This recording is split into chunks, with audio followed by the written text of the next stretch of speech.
I have a bunch of tests lined up and one of them is going to cost you $1 million in 12 months. Just don't do it right now.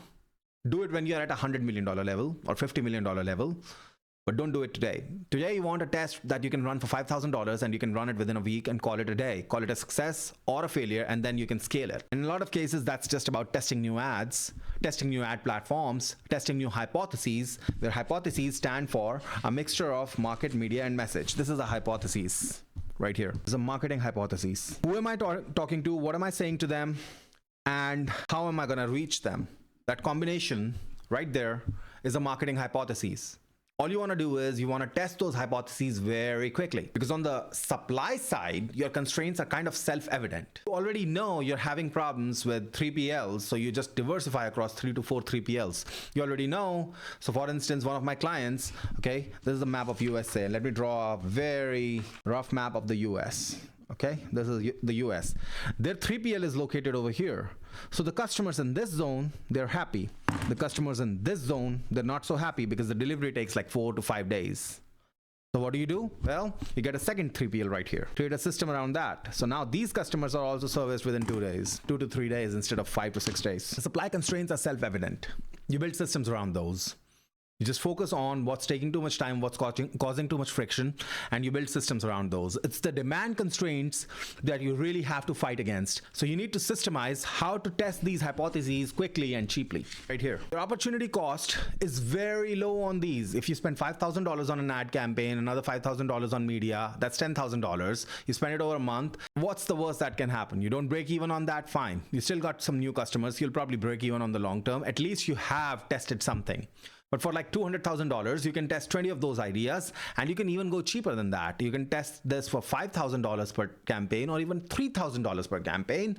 Now for $200,000, you can test 70 different campaigns, 70 different hypotheses, and a few of them are likely to succeed and scale from where you are to the next level. And remember, you're not just testing the market or who you're targeting. You're not just testing the message or what you're saying to them, what's in it for them. You're also testing how you reach them, different online sources, different offline sources. We talked about this book called Traction, which lists a lot of sources, but look at all the different sources that everyone is using, not just inside your industry, but the great breakthroughs are probably going to come from outside your industry. So maybe no one in your industry is using direct mail. You should be. No one's using postcards. You should be. No one's using magazines. You should be. No one's hiring celebrities. You should be. Okay. And that it does sound more expensive than it really is. Sometimes it sounds like you're going to have to spend millions of dollars to hire an A-list celebrity. The thing is, you don't have to hire an A-list celebrity. You can hire someone who used to be an A-list celebrity for much lower price points.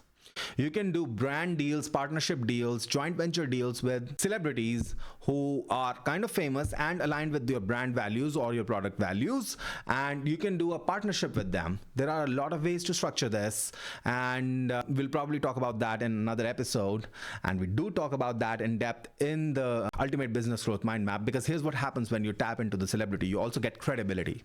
You're borrowing the credibility of that celebrity, right? You're not just getting visibility, you're also getting credibility. Now use that credibility to align your brand to the values that you're trying to portray with respect to that celebrity, and that just short circuits your proof element.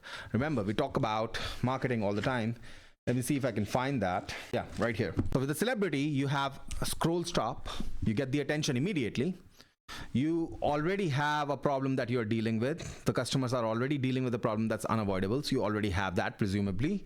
You already have a unique solution that you're providing. So you already have that, presumably. The hardest thing right here is unquestionable proof. And celebrity just adds another layer of proof to that product or your service or your offer being able to solve the problems that people have, right?